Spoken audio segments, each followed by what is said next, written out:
Hello दोस्तों, स्वागत है आप सभी का हमारे यूट्यूब चैनल में। तो आईपीएल पहुंच गया है अपने 40th मैच पे। तो ये जो मैच है वो होगा डीसी वर्सेस सनराइजर हैदराबाद। खेला जाएगा सैटरडे 29 अप्रैल शाम 7:30 बजे। वेन्यू की बात करें तो अरुण जेटली स्टेडियम यानी कि दिल्ली का रहने वाला है होम ग्राउंड। इससे पहले जो मैच हुआ था दिल्ली वर्सेस सनराइजर हैदराबाद के बीच में, उस वाले मैच की अगर मैं बात करूं तो उस मैच में दिल्ली कैपिटल्स जीत गई थी। यानी कि अब यहाँ पर देखने वाली बात होगी कि दिल्ली कैपिटल्स अपनी जीत सनराइजर हैदराबाद के अगेंस्ट में बरकरार रखती है या फिर सनराइजर हैदराबाद इस मैच को जीत कर जाती है। तो आगे इस वीडियो में मैं आपके साथ बहुत सारी डिटेल शेयर करने वाली हूँ। उससे पहले मैं आपको बता दूं कि दोनों ही टीम्स जो हैं वो पॉइंट्स टेबल पे सबसे नीचे चल रही हैं। सनराइजर हैदराबाद की बात करूं तो पॉइंट्स टेबल में 9th नंबर पर है 4 पॉइंट्स के साथ, और वहीं अगर दिल्ली कैपिटल्स की बात करते हैं तो दिल्ली कैपिटल्स है 10 पॉइंट्स के साथ 10th नंबर पर 4 पॉइंट्स के साथ। तो यहाँ पर दोनों ही टीम्स देखते हैं यहाँ पर कौन सी टीम थोड़ा सा अच्छा बेहतर परफॉर्म कर पाती है। तो चलिए आगे बढ़ते हैं और इस वीडियो में मैं आपके साथ शेयर करने वाली हूँ पिच रिपोर्ट, वेदर रिपोर्ट्स, दोनों ही टीम्स के last matches, head to head के बारे में बात करेंगे, team analysis, team comparison, playing 11, dream 11, toss prediction, और साथ ही जानेंगे कि इस मैच को कौन सी टीम जीत सकती है। तो उससे पहले टेलीग्राम चैनल हमारा ज्वाइन कर लेना, क्योंकि अगर आप हमारे साथ टेलीग्राम चैनल पर जुड़ते हो तो सबसे पहले आपको मिलती है 100% लॉस कवर की गारंटी, और साथ ही हमारा इस आईपीएल का टारगेट है 50 lakhs का प्रॉफिट अर्न करना,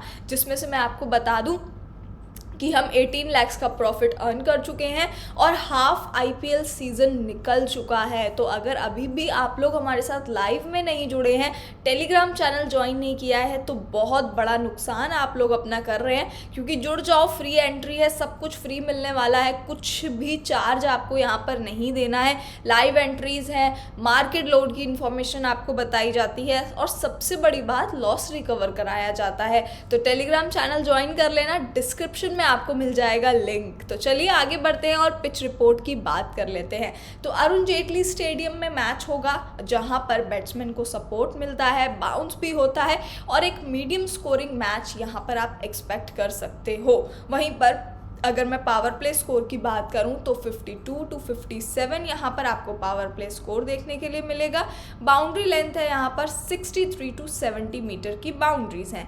अब यहाँ पर मैं आपको बताऊं कि इससे पहले जो मैचेस हुए थे ना, मतलब यहाँ पर जो मैच होते हैं वो अच्छे होते हैं, मतलब 160 से 170 180 तक का आपको स्कोर यहाँ पर देखने के लिए मिल सकता है। लेकिन जो लास्ट मैच हुआ था डीसी वर्सेस केकेआर, तो वो बहुत लो स्कोरिंग मैच रहा था, उसमें सिर्फ टारगेट था 128 रन्स का। तो वो मैच को अगर हम छोड़ दें उसके अलावा, क्योंकि वहाँ पर इतना अच्छा बैटिंग लाइनअप नहीं था, कितना बड़ा ज़रा सा टारगेट यहाँ पर दिया था टीम्स ने, लेकिन उससे पहले जितने भी मैचेस हुए हैं तो वहाँ पे 170 से 180 का स्कोर इस स्टेडियम पर बनता है। तो बाउंड्रीज भी इतनी बड़ी नहीं है, अच्छा स्कोर आपको देखने के लिए मिलेगा। साथ ही आपको यहाँ पर बैट्समैन भी बाउंड्रीज लगाते हुए दिखेंगे। अब पिछले अगर 10 मैचेस की बात करूँ तो पेसर्स ने भी निकाले हैं विकेट्स और स्पिनर्स ने भी निकाले हैं। पेसर्स की बात की जाए तो 60% विकेट्स हमारे पेसर्स ने निकाले हैं और 40% विकेट्स यहाँ पर स्पिनर्स को भी मिले हैं, यानी कि दोनों ही इस पिच पर किफ़ायती रहते हैं। तो दोनों को आप अपनी टीम में रख सकते हो, बट कौन से स्पिनर कौन से पेसर के साथ जाना है ये मैं आपको आगे बताऊंगी। और बाकी एक मेजर अपडेट भी है सनराइजर हैदराबाद से, वो भी हम आगे प्लेइंग 11 में जानेंगे। तो अगर नए जुड़े हो तो ज़रूर टेलीग्राम चैनल ज्वाइन कर लेना, चैनल सब्सक्राइब कर देना, और साथ ही वीडियो अच्छी लग रही हो तो लाइक तो बनता ही है। आगे चलते हैं और यहाँ पर रीसेंट मैचेस की बात कर लेते हैं। तो दिल्ली कैपिटल्स के रीसेंट मैचेस की बात करते हैं। तो फाइनली इतने सारे मैचेस खेलने के बाद दिल्ली कैपिटल्स को केकेआर के अगेंस्ट में अपनी पहली जीत मिली थी, जिसमें आप देखोगे कि उससे पहले उसके बाद भी एक और मैच खेला डीसी का सनराइजर हैदराबाद के साथ होता है, जिसमें डीसी यहाँ पर 144 का टारगेट देती है और सनराइजर हैदराबाद इसको चेज नहीं कर पाती। अब आप यहाँ पर देखो कि डीसी के 9 विकेट्स चले जाते हैं, यानी कि सनराइजर हैदराबाद की बॉलिंग आप कह सकते हो कि इस मैच में ठीक नज़र आई थी। वहीं पर ये मैच डीसी जो है वो 7 रन से जीत गई थी। उससे पहले जो मैच हुआ था वो डीसी का केकेआर के साथ हुआ, जिसमें केकेआर 127 का टारगेट देती है, जहां पर दिल्ली कैपिटल्स उसको चेस कर लेती है।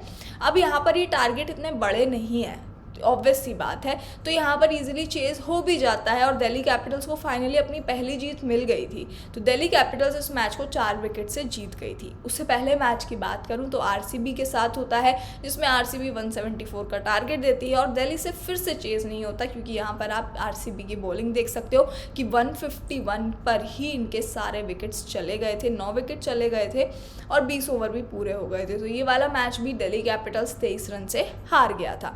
यानी कि आप रिसेंट फॉर्म देख सकते हो तो बहुत अच्छी आपको नज़र नहीं आएगी। भले ही लास्ट के 2 मैचेस जीते हों, लेकिन वो इतने ज़्यादा हाई स्कोरिंग मैचेस नहीं थे और इतनी अच्छी टीम के साथ भी नहीं थे। सनराइज़र जो कोलकाता नाइट राइडर के साथ हुआ वो तो एक्सेप्शनली था कि उसमें कोलकाता का जो बैटिंग लाइनअप था वो ज़्यादा रन्स नहीं बना पाया। नहीं तो लास्ट मैच सनराइज़र हैदराबाद के साथ में भी इतना बड़ा डीसी ने टारगेट नहीं दिया था जो वो चेज़ ना कर पाए। तो वहाँ पर डीसी का परफॉर्मेंस अच्छा रहा है, पिछले 2 मैचेस से मैचेस जीती है, बट बहुत अच्छा परफॉर्मेंस तो मैं नहीं बोलूँगी, क्योंकि ना तो बैटिंग है, ना कंसिस्टेंसी और ना ही बॉलिंग में। बट जिस तरीके से वो इम्प्रूव कर रहे हैं और एट लास्ट मैच को जीत रहे हैं, तो कहीं ना कहीं आज का मैच भी काफ़ी ज़्यादा इंटरेस्टिंग आपको देखने के लिए मिल सकता है। सनराइज़र हैदराबाद की बात करते हैं तो पिछले 3 मैचेस लगातार हारती हुई आ रही है। अब ये मैच सनराइज़र हैदराबाद ज़रूर जीतना चाहेगी, क्योंकि लगातार पिछले 3 मैचेस मुंबई इंडियंस के साथ, सीएसके के साथ, दिल्ली कैपिटल्स के साथ हारती हुई आई है।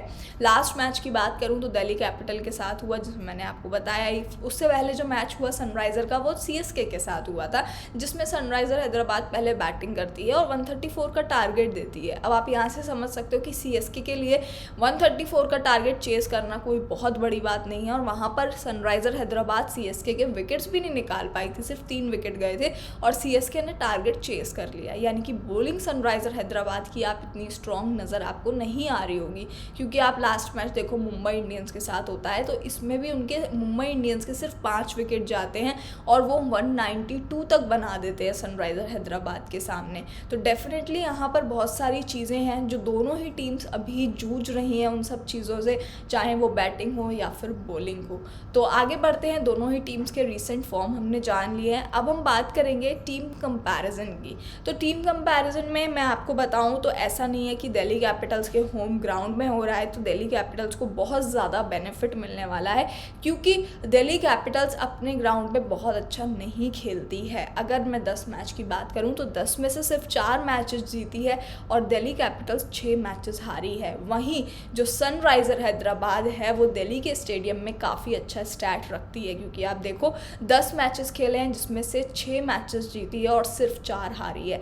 यानी कि वेन्यू की अगर बात करें ना तो कहीं सनराइज़र हैदराबाद का अपर हैंड रहने वाला है वेन्यू के अकॉर्डिंग।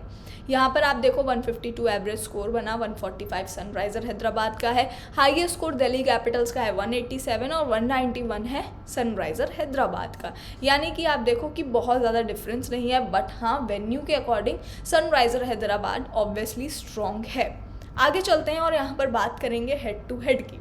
तो जैसा कि मैंने आपको बताया कि इस सीज़न में ऑलरेडी इनका एक मैच हो चुका है हेड टू हेड, जो दिल्ली कैपिटल्स जीत गई थी। अगर मैं उस मैच की बात करूं दिल्ली कैपिटल्स के साथ जो हुआ था, जिसमें दिल्ली कैपिटल्स पहले बैटिंग करती है और यहाँ पे 144 का टारगेट देती है, उस मैच की बात करूं तो बहुत अच्छा परफॉर्मेंस किसी से भी नहीं आया था। क्योंकि अगर मैं डेविड वार्नर की बात करूँ, ओपनर्स की बात करूँ, तो फिलिप सॉल्ट पहली बॉल पर ही आउट हो गए।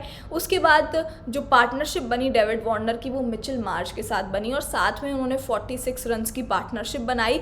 उसके बाद यहाँ पर जो नेक्स्ट प्लेयर आए, अगर मैं उनकी बात करूं तो मनीष पांडे ने थोड़े बहुत रन्स दिए। यानी कि आप देखो कि 35 रन से ज़्यादा कोई ज़्यादा कंट्रीब्यूशन कर नहीं पाया, क्योंकि डेविड वार्नर भी इतने ज़्यादा रन्स नहीं बनाए। 20 बॉलों में 21 रन, ये बहुत अच्छा नहीं है कि आप 20 बॉल खेलो और 21 रन बना दो, ये तो हर कोई बना लेगा, एक बॉल पर 1 रन। उसके बाद यहाँ पर मैं बात करूँ मिचेल मार्श, तो 15 बॉलों में 25 रन बनाए उन्होंने। मनीष पांडे की बात करूँ तो 27 बॉलों में 34 रन। इसके अलावा अक्षर पटेल जब नीचे बैटिंग लाइनअप नीचे आते हैं तो वहाँ पर उन्होंने 34 बॉलों में 34 रन बनाए। यानी कि देखो यहाँ पर आप कोई खास कंट्रीब्यूशन दिल्ली कैपिटल से नज़र नहीं आया। वहीं जब सनराइज़र हैदराबाद की बात आती है तो ओपनर्स में हैरी ब्रूक नहीं चलते, 14 बॉल खेलते हैं और महज 7 रन बना पाते हैं। उसके बाद उनका जो साथ देते हैं वो मयंक अग्रवाल, उन्होंने काफ़ी अच्छा खेला। नहीं तो मयंक अग्रवाल के अलावा हेनरिच क्लासन ने थोड़ा बहुत कंट्रीब्यूशन किया और उसके अलावा वॉशिंगटन सुंदर ने, तो उसके अलावा यहाँ पर कोई भी और नहीं चला था। तो आप देख सकते हो यहाँ पर इतना बड़ा टारगेट भी नहीं था। इसी वजह से यही मेन रीज़न है कि जो बैटर्स हैं उनमें कंसिस्टेंसी नहीं है। तो यहाँ पर ऑब्वियस सी बात है, जब बैट्समैन कंसिस्टेंसी नहीं है और जब एक दो बैट्समैन ही रन्स बना रहे हैं तो ऑब्वियस सी बात है कि सामने वाली टीम को एक बड़ा स्कोर देखने के लिए नहीं मिलने वाला है। तो आगे चलते हैं यहाँ पर और जानेंगे टीम्स की प्लेइंग 11। तो सनराइज़र हैदराबाद से जो एक बड़ा अपडेट है वो मैं आपको बता देती हूँ कि वॉशिंगटन सुंदर अब IPL से रूल आउट हो चुके हैं बिकॉज ऑफ इंजरी। तो अब के मैचेस में वॉशिंगटन सुंदर नज़र नहीं आएंगे। उनकी जगह यहाँ पर हो सकता है टीम मयंक डागर को खिला सकती है। बाकी क्या चेंजेस होंगे वो आपको अपडेट कर दिया जाएगा, उसके लिए आपको टेलीग्राम चैनल ज्वाइन कर लेना है। तो चलिए सनराइज़र हैदराबाद की प्लेइंग 11 पर नज़र डाल लेते हैं। Mayank Agarwal, Harry Brook, Rahul Tripathi, Abhishek Sharma, Aiden Markram, Heinrich Klaasen, Marco Jansen, Bhuvneshwar Kumar, Umran Malik और मयंक मार्कंडे। अब यहाँ पर अगर मैं सनराइज़र हैदराबाद से बात करूँ, सबसे पहले हैरी ब्रूक, तो हैरी ब्रूक ने एक मैच में सेंचुरी लगाई थी, वो मैच तो गेम चेंजिंग था ही। बट उसके अलावा जितने भी मैचेस हुए हैं उसमें बहुत अच्छा परफॉर्मेंस नहीं आया। यानी कि ऐसा नहीं होता ना कि आप एक मैच में सेंचुरी बना दो और बाकी मैचेस में फ्लॉप रहो, एटलीस्ट आप उसके बाद एवरेज परफॉर्मेंस तो दो। तो हैरी ब्रूक से अभी तक वो तो आया नहीं है। और यहाँ पर अगर मैं मयंक अग्रवाल की बात करूं तो मयंक अग्रवाल हैं जो रन्स बना दे रहे हैं, एवरेज रन्स 40-50 रन्स बनाकर दे देते हैं टीम को। और अगर जिस दिन नहीं भी चलते हैं ना तो थोड़े बहुत कंट्रीब्यूशन कर देते हैं। बट मोस्टली अब ये है कि मयंक अग्रवाल फॉर्म में आ चुके हैं और साथ ही राहुल त्रिपाठी भी। अगर मैं राहुल त्रिपाठी की बात करूं तो ये भी अब फॉर्म में हैं थोड़े बहुत और एवरेज रन्स बनाकर दे रहे हैं टीम को। नेक्स्ट मैं यहाँ पर बात करूँगी एडन मार्करम की। तो एडन मार्करम की बात की जाए तो ठीक है, बट जिस हिसाब से कैप्टन का परफॉर्मेंस होना चाहिए वो अभी तक नज़र नहीं आया है। यानी कि बहुत अच्छी पारी तो नहीं खेलते हैं बट थोड़ा बहुत कर देते हैं टीम के लिए। बाकी हेनरिच क्लासन यहाँ पर मैं कहूँगी कि कंसिस्टेंट है, क्योंकि हर मैच में आपको अच्छा कंट्रीब्यूशन करके जाएंगे 20-30 रन्स का। तो कहीं ना कहीं कंसिस्टेंट है बट ज़्यादा सेफ भी नहीं है। तो यहाँ पर मैं तो कहूँगी कि अगर आपको सेफली जाना है बैट्समैन में तो मयंक अग्रवाल, राहुल त्रिपाठी के साथ आप जा सकते हो। आगे बात करेंगे तो वॉशिंगटन सुंदर का रिप्लेसमेंट आपको पता चल जाएगा, टेलीग्राम चैनल उसके लिए ज्वाइन कर लेना। मार्को जेनसन की बात करूं तो मार्को जेनसन भी यहाँ पर आप कह सकते हो कि इम्पॉर्टेंट रहने वाले हैं, क्योंकि बैटिंग भी कर लेते हैं, बैटिंग करते हैं तो एवरेज रन्स बनाकर दे देते हैं। वहीं बॉलिंग में भी हर मैच में तो विकेट ऑब्वियसली नहीं मिलता है इनको, बट जिस मैच में मिलता है तो उसमें 2-2 विकेट्स निकाल लेते हैं। पिछले 2 मैचेस से भले ही विकेट्स ना निकले हों, लेकिन उससे पहले अगर मैं मैचेस की बात करूं तो सारे मैचेस में इन्होंने 2-2 विकेट्स निकाले हैं। यानी कि अच्छा ऑप्शन रहेंगे एज अ ऑलराउंडर, आप अपनी टीम में रख सकते हो। बैटिंग से भी रन्स आपको, बैटिंग से भी पॉइंट्स मिलेंगे आपको और बॉलिंग से भी। आगे चलते हैं और भुवनेश्वर कुमार की बात कर लेते हैं। तो भुवनेश्वर कुमार यहाँ पर मैं कहूँगी कि अच्छे पेसर हैं यहाँ पर सनराइज़र हैदराबाद के बाद, और बहुत अच्छे हैं, मतलब आते हैं, विकेट्स निकालते हैं और काफ़ी अच्छा परफॉर्मेंस करके देते हैं। तो भुवनेश्वर कुमार तो डेफिनेटली इंपॉर्टेंट रहने वाले हैं, ड्रीम 11 में जा सकते हो आप इनके साथ। उमरान मलिक की बात कर लेते हैं। तो उमरान मलिक मैं कहूँगी इस बार किसी मैचेस में तो अच्छा परफॉर्म कर देते हैं, बट पिछले 2 मैचेस से कुछ खास किया नहीं है इन्होंने, विकेट्स भी नहीं मिले, है ना। और उससे पहले जो मैचेस में चल रहे थे तो एक एक विकेट मिल जाता था। ये नहीं है कि बहुत अच्छा कर रहे हैं। तो कहीं ना कहीं यहाँ पर आप देखो बैटिंग या फिर बॉलिंग की बात करोगे तो कंसिस्टेंसी नहीं है और बहुत अच्छा परफॉर्मेंस नहीं मिल रहा है, जबकि इनके पास प्लेयर्स बहुत अच्छे हैं, चाहे वो मार्करम हो, क्लासन हो, राहुल त्रिपाठी हो, हैरी ब्रूक हो, मयंक अग्रवाल हो और उमरान मलिक, मार्कंडे, ये सब प्लेयर्स काफ़ी अच्छे हैं। बट वही है कि कंसिस्टेंसी अभी भी सनराइज़र हैदराबाद जो है वो लैक कर रही है। आगे बात कर लेते हैं यहाँ पे मयंक मार्कंडे की। तो मयंक मार्कंडे पांडे की बात करूँ, right arm leg break bowler हैं ये, और इनकी अगर बात की जाए ना तो ये भी कभी कभार तो 4 विकेट निकाल लेते हैं। जैसे इनको 5 मैचेस में मौका मिला है तो 2 मैचेस में इनको विकेट नहीं मिले। उसके अलावा जो इन्होंने शुरुआत की थी पंजाब किंग के अगेंस्ट, पहला आईपीएल खेला था इस सीज़न का, उसमें 4 विकेट इन्होंने निकाले थे, तो उसमें तो काफ़ी अच्छा परफॉर्मेंस था। और उसके बाद भी विकेट्स मिल जाते हैं, मतलब ऐसा नहीं है कि काफ़ी ज़्यादा महंगे भी साबित होते हैं। तो सनराइज़र हैदराबाद के पास ये भी अच्छे ऑप्शन हैं। तो ये हो चुकी है सनराइज़र हैदराबाद की प्रोबेबल प्लेइंग 11। अब इसमें क्या चेंजेस होते हैं उसके लिए आपको टेलीग्राम चैनल ज्वाइन कर लेना है। चलिए इंपॉर्टेंट प्लेयर्स की बात करते हैं। तो इंपॉर्टेंट प्लेयर्स यहाँ पर बैट्समैन में मयंक अग्रवाल, हैरी ब्रूक तो मैं नहीं कहूँगी, थोड़े से रिस्की रहते हैं obviously. Mayank Agarwal, Rahul Tripathi, Heinrich Claisen आपके लिए सेफ रहेंगे बट नॉट इन ड्रीम 11। और बाकी मार्को जेनसन, भुवनेश्वर कुमार आपके लिए इम्पॉर्टेंट रहने वाले हैं। तो चलिए अब बात कर लेते हैं दिल्ली कैपिटल्स की प्रोबेबल प्लेइंग 11 की। तो डेविड वार्नर अच्छा खेलते हैं, कंसिस्टेंट हैं, और कभी कभार होता है ऐसा कि प्रेशर में आके जल्दी आउट हो जाते हैं, क्योंकि शुरुआत में जो हुआ था ना, मिचेल मार्श तो फिर भी 2-3 मैचेस से फॉर्म में आ गए हैं, लेकिन जब शुरुआत में अकेले ही संभाल रहे थे टीम को, क्योंकि उसके अलावा कोई और रन्स नहीं बना रहा था, तो वहाँ पर कोई मैचेस इनके लिए ऐसे भी हुए जिसमें वो प्रेशर में आके जल्दी आउट हो गए। बल्कि अदरवाइज बात करें तो काफ़ी अच्छे बैट्समैन हैं और अच्छा खेलते हैं, कंसिस्टेंट हैं, और पारी भी इनसे काफ़ी अच्छी आ रही है। आगे बात करें फिलिप्स, और तो कुछ भी खास कर नहीं पाए हैं, 2-3 मैचेस में मौका मिला और एक आध बॉल खेल कर ही आउट हो जाते हैं। मिचेल मार्श की बात करूं तो लास्ट मैच में सनराइज़र हैदराबाद के अगेंस्ट फिर भी अच्छे चल गए थे, नहीं तो उससे पहले जो मौका मिल रहा था ना इनको, तो उसमें कुछ खास कर नहीं पा रहे थे, यानी कि कुछ बॉल्स खेलकर ही आउट हो जा रहे थे। तो मिचेल मार्श भी अब लास्ट मैच से एवरेज रन्स बनाए हैं, तो अब यहाँ पर उम्मीद की जा सकती है कि अब थोड़ा बहुत कॉन्फिडेंस मिला होगा इनको, तो अब रन्स बनाते हुए दिख सकते हैं। बाकी बॉलिंग की बात की जाए तो बॉलिंग में 4 मैचेस में मौका मिला, 2 मैचेस में विकेट निकाली है और 2 में नहीं निकाली है। आगे मनीष पांडे इंपॉर्टेंट रहेंगे, तो इनके साथ तो आप जा सकते हो, क्योंकि हर मैच में बंदा कंसिस्टेंट परफॉर्मेंस दे रहा है, एवरेज रन्स, और बैटिंग जो है वो यहाँ पे डेविड वार्नर के साथ मनीष पांडे साथ देते हैं शुरू से, क्योंकि अगर मिचेल मार्श तो अब लास्ट मैच से एवरेज रन्स बनाए हैं, लेकिन उससे पहले भी मनीष पांडे जो थे और डेविड वार्नर यही साथ बनाकर रन्स बना रहे थे। आगे अगर मैं बात करूँ, अमन खान कुछ खास नहीं कर रहे हैं। अक्षर पटेल इंपॉर्टेंट रहने वाले हैं, एज ऑलराउंडर अपनी टीम में ले सकते हो, क्योंकि बैटिंग से भी कर रहे हैं और साथ ही बॉलिंग से भी विकेट्स निकाल रहे हैं, तो डेफिनेटली सेफ रहेंगे, जा सकते हो टीम में। ललित यादव भी कुछ नहीं कर रहे हैं, यहाँ पर 2 बैट्समैन हैं, अमन खान, ललित यादव, ये दोनों ना तो बैटिंग से कर रहे हैं, और बाकी अमन खान की अगर मैं बात करूं तो भी नहीं कर रहे हैं। बाकी अगर ललित यादव की बॉलिंग से भी बात की जाए ना, तो ये भी बॉलिंग से भी कुछ नहीं कर पा रहे हैं।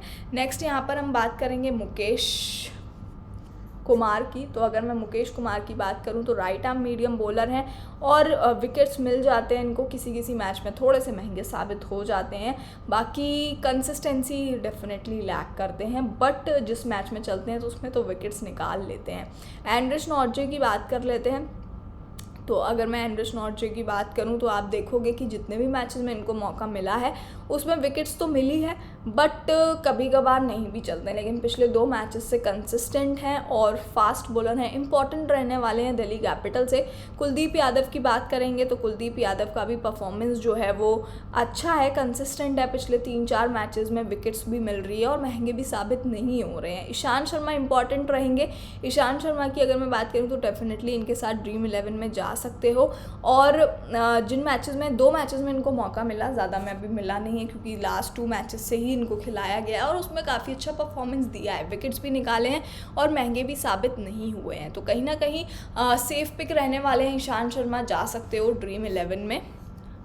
आगे चलते हैं, तो ये हो चुकी है दिल्ली कैपिटल्स की प्लेइंग 11। इंपॉर्टेंट रहेंगे यहाँ से आपके David Warner, Mitchell Marsh, Manish Pandey को बैट्समैन के में ले सकते हो आप, मिचेल मार्श को ऑलराउंडर में, एंड्रिस नॉर्जे और ईशांत शर्मा के साथ तो मैं डेफिनेटली जाऊंगी ही।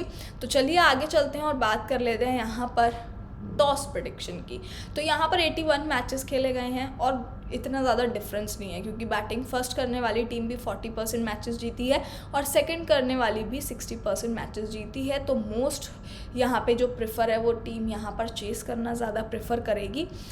तो चलिए अब बात कर लेते हैं कि डीसी वर्सेस सनराइज़र हैदराबाद की आपके कौन से टॉप पिक्स रहेंगे। तो विकेट कीपर से अगर मैं बात करूं तो हेनरिच क्लैसन के साथ जा सकते हो आप। 4 बैट्समैन लिए हैं मैंने, राहुल त्रिपाठी, मयंक अग्रवाल, डेविड वार्नर और मनीष पांडे। साथ ही ऑलराउंडर्स की बात करूं तो 3 ऑलराउंडर्स के साथ मैंने अपनी ड्रीम 11 बनाई है, मार्को जेनसन, अक्षर पटेल और मिचेल मार्श। अब बात कर लेते हैं बॉलर्स की। तो 3 बॉलर्स मैंने लिए हैं, Ishant Sharma, Anrich Nortje, Bhuvneshwar Kumar. Ishant Sharma 2 matches में मौका मिला, दोनों मैचेस में काफ़ी अच्छा प्रूव किया है, तो मैं इनको तो वाइस कैप्टन भी बनाने वाली हूँ। एंड्रिस नॉर्जे और भुवनेश्वर कुमार सनराइज़र हैदराबाद से जो मुझे बेस्ट ऑप्शन लगता है सनराइज़र्स के बॉलर्स में। तो यहाँ पर मैंने 3 बॉलर्स ले लिए हैं। बात करें कैप्टन और वाइस कैप्टन तो सेफली जाऊँगी मैं, डेविड वार्नर को मैंने बनाया है कैप्टन। वाइस कैप्टन की बात करूँ तो वाइस कैप्टन मैंने बनाया है ईशांत शर्मा को।